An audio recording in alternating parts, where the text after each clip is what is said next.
नमस्कार, आप देख रहे हैं प्राइम न्यूज़ और मैं हूं आपके साथ आलोक शुक्ला। उत्तराखंड प्राइम में आप सभी का स्वागत है। विद्यालय शिक्षा विभाग के अंतर्गत चयनित अभ्यर्थियों को आज नियुक्ति पत्र वितरित कर दिए गए और इस मौके पर मुख्यमंत्री पुष्कर सिंह धामी और शिक्षा मंत्री धन सिंह रावत ने चयनित अभ्यर्थियों को नियुक्ति पत्र बांटे। आयोजित कार्यक्रम पर प्रधानमंत्री नरेंद्र मोदी ने सभी चयनित अभ्यर्थियों को बधाई और शुभकामनाएं दी। वर्चुअल माध्यम से जुड़े प्रधानमंत्री नरेंद्र मोदी ने कहा, जिनको आज नियुक्ति पत्र मिल रहे हैं उनके लिए नई शुरुआत का अवसर है। इससे आपका जीवन, आपके परिवार का जीवन बदलने वाला है। नमस्कार।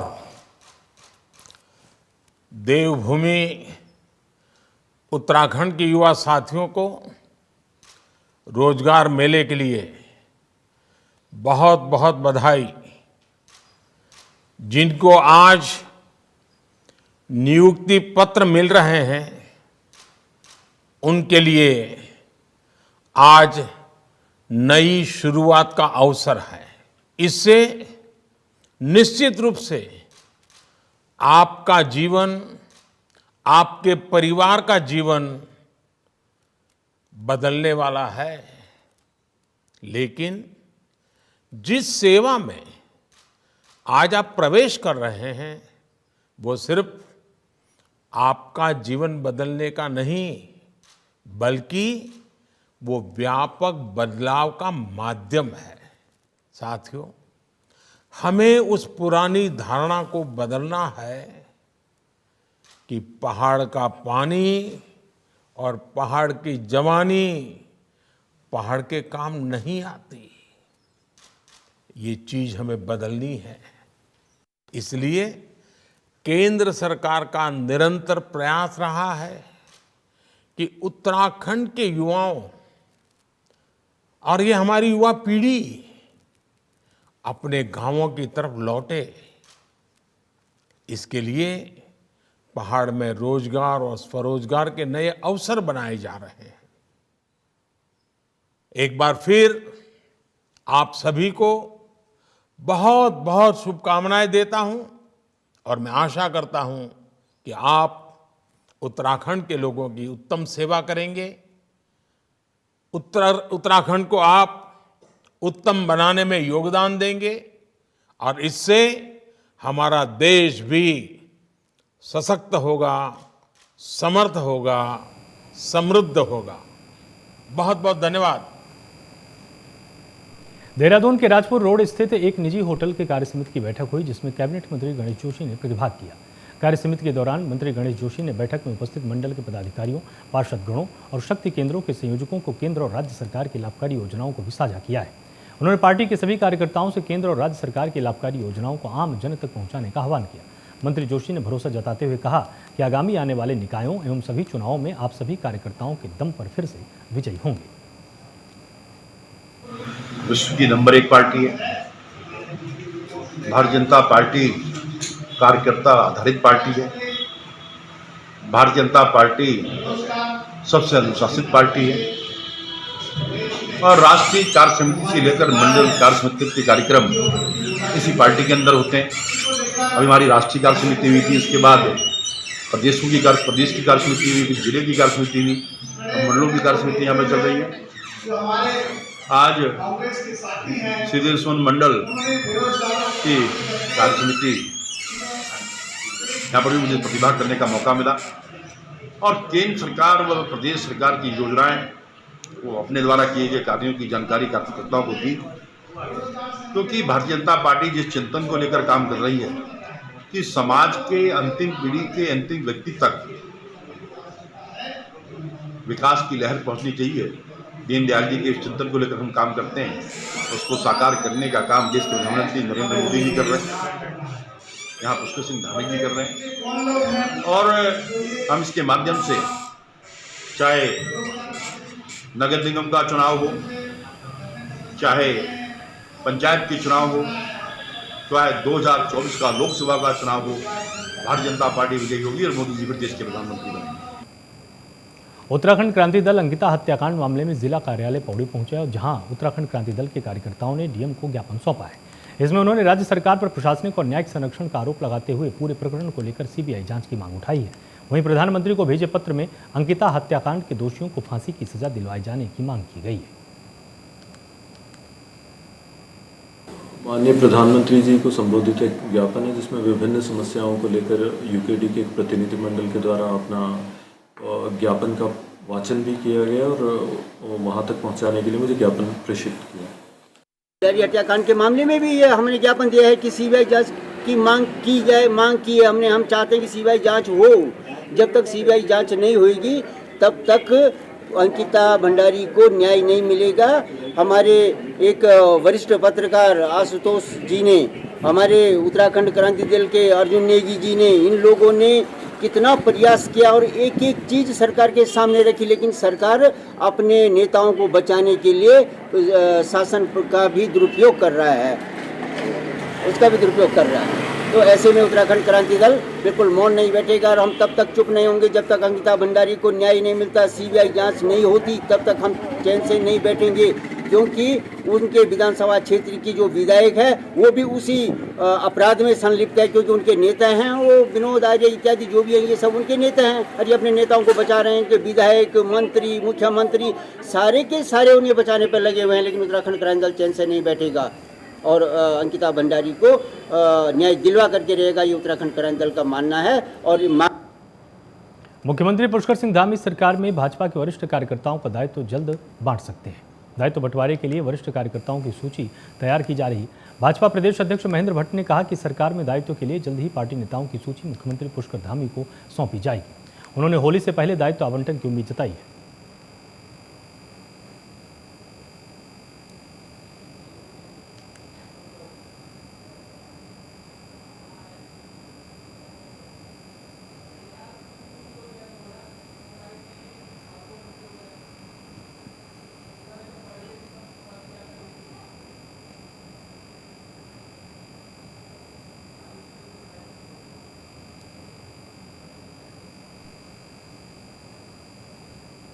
वित्त मंत्री प्रेमचंद अग्रवाल की मौजूदगी में खरीदारी का जीएसटी बिल लाओ इनाम पाओ योजना के तहत तीसरा लकी ड्रॉ निकाला गया, जिसमें 1500 विजेताओं को स्मार्टफोन, स्मार्ट वॉच और ईयरबड्स दिए जाने का नोटिफिकेशन भी विजेताओं को भेज दिया गया है।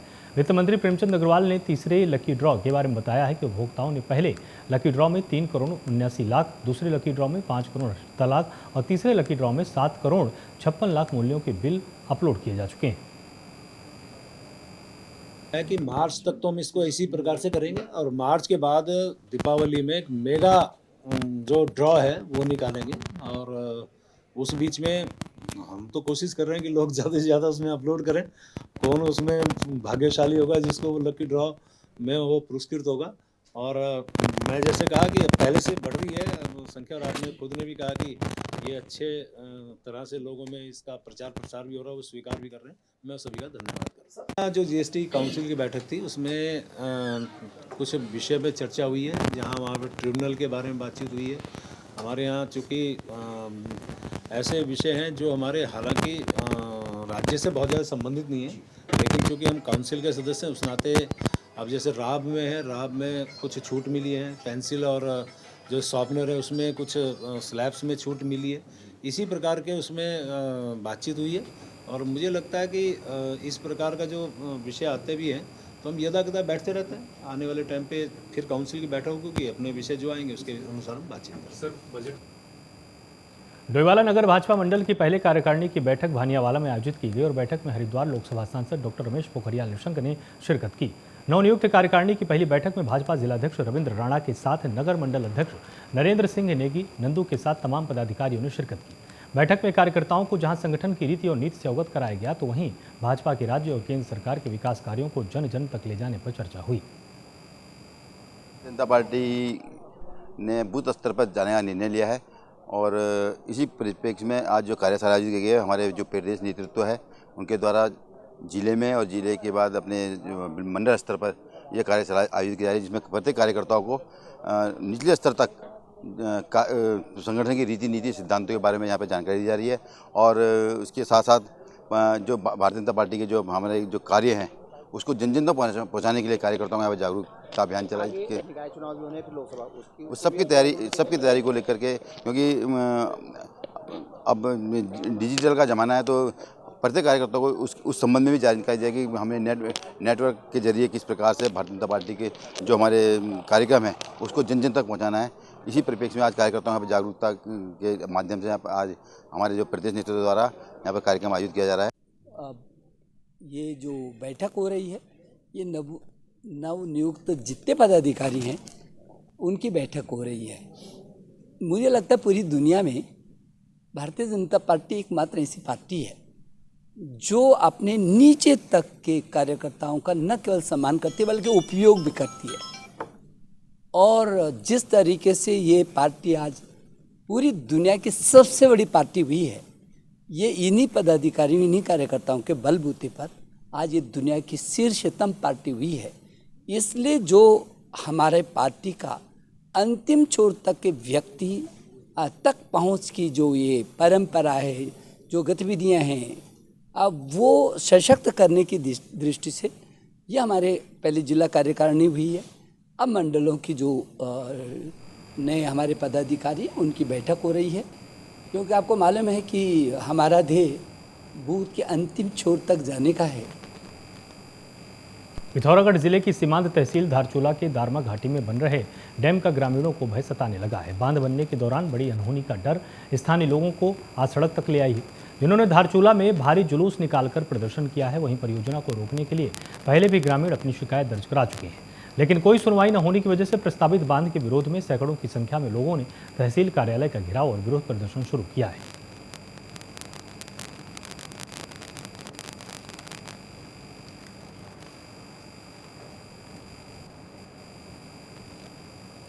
प्रदेश सरकार जल्द ही पंचायतों को मजबूत करने की कवायद शुरू करने वाली है, जिसको लेकर विभागीय स्तर पर रोडमैप भी तैयार किए जा रहे हैं। प्रदेश के पंचायती राज मंत्री सतपाल महाराज ने कहा कि राज्य सरकार पंचायतों को मजबूत करने के लिए प्रतिबद्ध है। इसके साथ ही राज्य सरकार पंचायतों में पॉली हाउस और एक्वा फार्मिंग को भी शुरू करने जा रही है। मंत्री सतपाल महाराज ने बताया कि पंचायतों को मजबूत करने के लिए भी हाल ही में केंद्र सरकार ने 132 करोड़ की धनराशि उत्तराखंड को दी है, जिससे उत्तराखंड में पंचायत भवनों का निर्माण कराया जाएगा। काम चल रहा है और पंचायतों के अंदर हम चाहते हैं कि पंचायतें मजबूत हो। अगर पंचायतें मजबूत होंगी तो देश मजबूत होगा, हमारा राज्य मजबूत होगा। उसके अंदर हमने स्थापना दिवस के लिए जो है घोषणा की है और स्थापना दिवस मनाया जाएगा। जो भी पंचायत का उत्पाद है उसको आगे बढ़ाने की कोशिश की जाएगी और हमारा यह है कि वहाँ पर पॉली हाउस हुआ, एक्वा फार्मिंग हुआ, उसको बढ़ावा दिया जाएगा। हम चाहेंगे कि आंवले और बांस का जो है वहाँ उगाया जाए, जिससे कि हमारे पंचायतों की इनकम बढ़े। इसके साथ साथ हमने कॉम्पैक्टर्स दिए हैं कि कूड़ा का जो है कॉम्पैक्ट करके और उसका विस्तारण किया जाए। और हम जटायु भी लेने जा रहे हैं, जिसको वैक्यूम क्लीनर कहते हैं, जो बड़ी तेजी से कूड़े को सक्शन करेगा। तो कूड़ा निस्तारण बहुत बड़ी समस्या है, क्योंकि गांव में काफी कूड़े का ढेर लग जाता है। तो उसके निस्तारण के लिए पंचायत प्रबंध कर रही है। जगह जगह हमारे पंचायत भवन बन रहे हैं, जिसके लिए 132 करोड़ की राशि केंद्र ने हमको दी है। और उसके साथ साथ हम लोग दीनदयाल जो है मिनी सचिवालय भी बना रहे हैं, जिससे हमारे पंचायतों में जो हैं सारे जितने भी हमारे सर्टिफिकेट्स होते हैं वो मिल जाएं। तो हम बड़ी तेजी से काम कर रहे हैं पंचायतों में और हमारा लक्ष्य यह है कि हम प्रत्यक्ष चुनाव कराएं ब्लॉक प्रमुखों के और जिला पंचायत अध्यक्षों के। चौरास मंगसू पुल से एक व्यक्ति ने जीवीके जल विद्युत परियोजना की नहर में छलांग लगा दी और सूचना पर एसडीआरएफ और पुलिस प्रशासन मौके पहुंचा। एसडीआरएफ ने रेस्क्यू अभियान चलाया। एसडीआरएफ के जवान राफ्ट के सहारे नहर में व्यक्ति को ढूंढने की कोशिश कर रहे हैं, लेकिन व्यक्ति का कुछ भी सुराग नहीं लगा है। बताया जा रहा है कि नहर में कूद मारने वाला शख्स श्रीकोट का रहने वाला था और लंबे समय से अवसाद में था। वहीं एसडीआरएफ लगातार सर्च ऑपरेशन में जुटी है।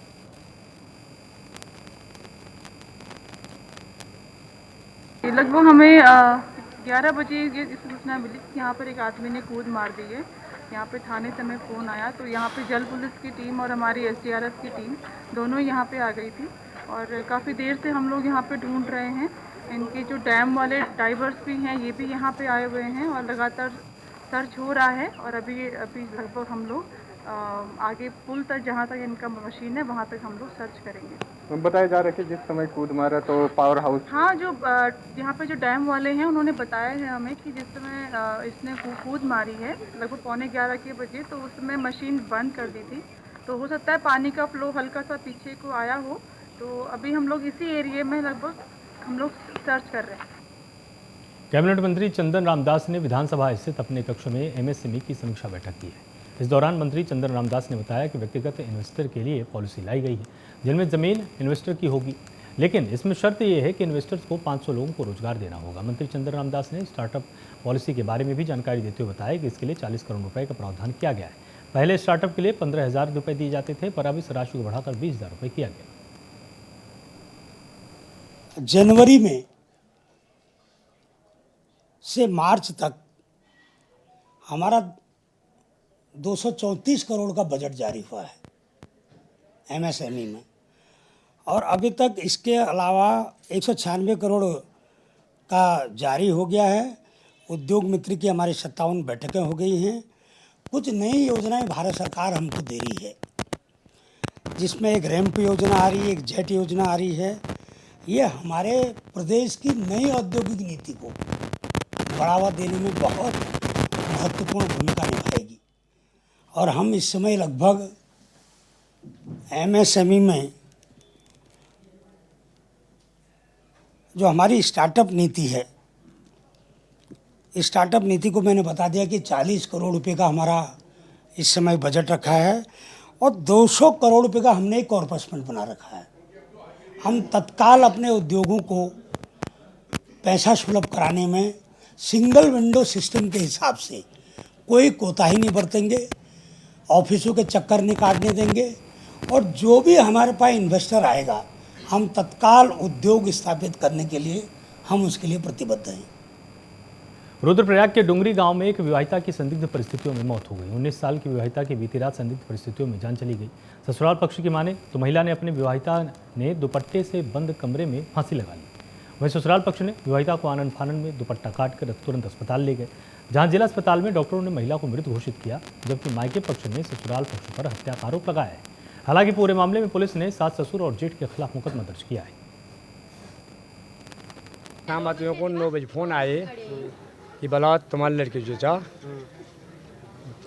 न करनी तन करनी यो करनी सो करनी मन केले करने आज था 5 महीने हुए बियो करे अक्टूबर में भी हुए दे दो रे बेटी सासुम तब बेटी घर मंगाई, मेरा हाथ टूटी, मैं बीमार हो गई, तब बेटी घर आए। आज बेटी 9 बजे फोन आया, 10:32 पर फिर फोन आया कि तुम्हारे लड़के फांस कर दिया, तुम्हारा द्वार हो गया, द्वार नहीं होगा नहीं, तुम भेज कैमरे जो तुम देखिए फांस कर ली। खबर सितारगंज से, जहां एक ट्रक ने मोटरसाइकिल सवार को टक्कर मार दी, जिससे मोटरसाइकिल सवार व्यक्ति और एक महिला गंभीर रूप से घायल हो गई। घटना की सूचना पर पहुंची पुलिस ने दोनों घायलों को सामुदायिक स्वास्थ्य केंद्र में भर्ती कराया, जहां डॉक्टर ने दोनों घायलों को प्राथमिक उपचार के बाद हायर सेंटर रेफर कर दिया। वहीं पुलिस मामले की जांच पड़ताल में जुट गई है। नगर मोड़ पे ये हादसा हुआ है कि ट्रक वाले ने इनको मार दिया है। मोटरसाइकिल से थे ये लोग, ट्रक वाले ने इनको मार दिया है। स्थिति इनकी नाजुक है। हमारे कार्यकर्ता वहाँ मौके पर मौजूद थे, वो लेकर के इनको हॉस्पिटल में आए और हॉस्पिटल में एडमिट करा दिया है। सारा यहाँ पे जो इलाज हो सकता है वो संभव था वो इन्होंने किया है हॉस्पिटल के लोगों ने। इसके बाद इनको रिफर कर दिया है। परिवार के लोग उनको जो है बरेली लेकर के गए। खमरिया गांव के हैं जी, सिमरिया गांव के रहने वाले हैं सरदार जी। हमारे बिट्टू भाई हैं यहाँ के, उनके शायद मामा हैं ये। वो सारे लोग जो है वो लेकर के इनको बरेली के लिए रवाना हो गए हैं। प्रदेश में आमजन को बेहतर स्वास्थ्य सुविधाएं देने को लेकर चिकित्सा क्षेत्र में अपने कदमों को मजबूती के साथ आगे बढ़ाते हुए मुरादाबाद रोड स्थित केवीआर हॉस्पिटल चीमा चौराहा के समीप रामलीला ग्राउंड में निःशुल्क स्वास्थ्य शिविर लगाया गया। इसमें skin specialist doctor Rohini Soni, cardiologist doctor Shubham Agarwal और डेंटिस्ट डॉक्टर मीनल अग्रवाल ने 400 से अधिक रोगियों का स्वास्थ्य परीक्षण किया। साथ ही बीपी, शुगर, लिपिड प्रोफाइल और ईसीजी जांच कर निःशुल्क दवाइयां भी बांटी गई। केवीआर हॉस्पिटल के मार्केटिंग डायरेक्टर मोहित बोहरा ने बताया कि मानव सेवा के लिए इस तरह के स्वास्थ्य परीक्षण शिविर विभिन्न स्थानों पर लगाए गए हैं। ऐसे ही निरंतर आगे भी लगाए जाएंगे।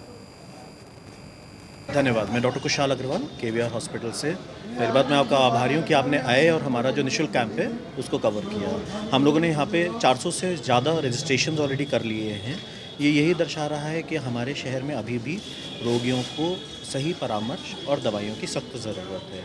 आज हम जो डॉक्टर्स हैं दिल के, चर्म रोग, डर्मेटोलॉजी एंड डेंटल, दंत रोग के, उनके विशेषज्ञों को हम लेकर आए हैं, क्योंकि इनका परामर्श और दवाइयाँ मिलना बेहद मुश्किल हो जाता है काशीपुर हमारे क्षेत्र में। तो जैसे आप देख सकते हैं जितनी भीड़ है, जितने रजिस्ट्रेशन हो रखे हैं, उसके हिसाब से इन विशेषज्ञों की बेहद ज़रूरत है काशीपुर क्षेत्र में। 50 मरीज़ हम देख चुके हैं और अभी भी लगभग 20-30 मरीज़ तो अभी वेटिंग में हैं। तो अच्छी संख्या में मरीज़ आ रहे हैं यहाँ पर अपना बेसिक ईसीजी और लिपिड प्रोफाइल कोलेस्ट्रॉल की जांच और जनरल हृदय की जांच हम लोग कर रहे हैं यहाँ पर, और जो भी दवाई यहाँ से प्रदान कर सकते हैं 3 दिन के लिए वो हम मुफ्त दे रहे हैं। ऊधम सिंह नगर जनपद के ट्रांजिट कैंप थाना पुलिस ने 264 ग्राम स्मैक के साथ 3 आरोपियों को गिरफ्तार किया है। पुलिस ने तीनों आरोपियों के खिलाफ एनडीपीएस एक्ट के तहत मुकदमा दर्ज किया है। तीनों आरोपियों को न्यायालय में पेश करने के बाद न्यायिक हिरासत में जेल भेजा गया है। मामले का खुलासा करते हुए बताया गया कि गिरफ्तार तीनों आरोपी उत्तर प्रदेश के बरेली के रहने वाले हैं। तस्करों से बरामद स्मैक की कीमत अंतर्राष्ट्रीय बाजार में 26 लाख से अधिक की बताई जा रही है। जी, माननीय सीएम साहब का निर्देश है, उनका जो मिशन है वर्ष 2025 तक नशा मुक्त उत्तराखंड करना है। इसी के तहत माननीय डीजीपी साहब और आईजी साहब का निर्देश रहता है कि नशे के विरुद्ध जंग में सदा प्रयासरत रहे। हमारे विभिन्न टीमें लगी रहती है। इस मुहिम में हमें बहुत बेहतरीन सफलता मिली है। आज थाना ट्रांजिट कैंप की टीम को आवास विकास की चौकी इंचार्ज हमारा नीमा बोरा, सुंदरम शर्मा, कांस्टेबल महेंद्र डंगवाल, पंकज और हमारा दिनेश चंद, राकेश केतवाल, इन सब की टीम लगातार लगे रहते हैं। इनको बहुत बेहतरीन सफलता मिला है, जिनका नेतृत्व हमारा सीओ की चार्ज पे रूप में गोड़के और हमारा एसपी सिटी कर रहे हैं। आज जो है ट्रांजिट कैंप के क्षेत्र से कुल 3 अभियुक्त पकड़े गए हैं। काफ़ी दिन से इनका विरुद्ध जो है हमने फील्डिंग लगा के बैठे थे। 3 अभियुक्त जो है इनकी कब्जे में 263.80 मतलब 264 ग्राम्स लगभग ग्राम अवैध स्मैक मिला है। ये उत्तराखंड का वर्ष 2023 का संपूर्ण राज्य का सबसे हाईएस्ट रिकवरी है। इसका मार्केट वैल्यू जो है 27 लाख से भी अधिक है। तो इतनी बेहतरीन सफलता के लिए हमारी ट्रांजिट कैंप की टीम को हम धन्यवाद देते हैं, बधाई और शुभकामनाएं भी देते हैं। और टीम को 2500 रुपये कैश रिवॉर्ड है और उसके अलावा मैन ऑफ द मंथ के लिए हमने 2 कांस्टेबल्स को नामित कर लिया है, महेंद्र डंगवाल और एक और कांस्टेबल है जिसने भी इसमें ज़्यादा काम किया है, उसको हम नामित करेंगे। तो इस प्रकार की जो ये बहुत बड़ी रिकवरी है, इससे कम से कम हज़ारों लोग जो है नशे की मतलब प्रकोप में आने से बचे हुए हैं। तो इस प्रकार लगातार काम चलते रहेगा और हम नशे के विरुद्ध हम इस जंग में प्रयासरत रहेंगे। रुड़की में सोशल मीडिया पर एक वीडियो जमकर वायरल हुआ है। वायरल वीडियो में एक युवक को कुछ लोगों ने रस्सी से बांधकर मारपीट की। हालांकि किशोर माफी मांगता हुआ भी दिखाई दे रहा है। बताया जा रहा है कि युवक चोरी के इरादे से घर में घुसा था, जिसको चोरी करते हुए रंगे हाथ पकड़ा गया। वहीं पुलिस वायरल वीडियो के आधार पर पिटाई कर रहे लोगों को चिन्हित करने में जुटी है।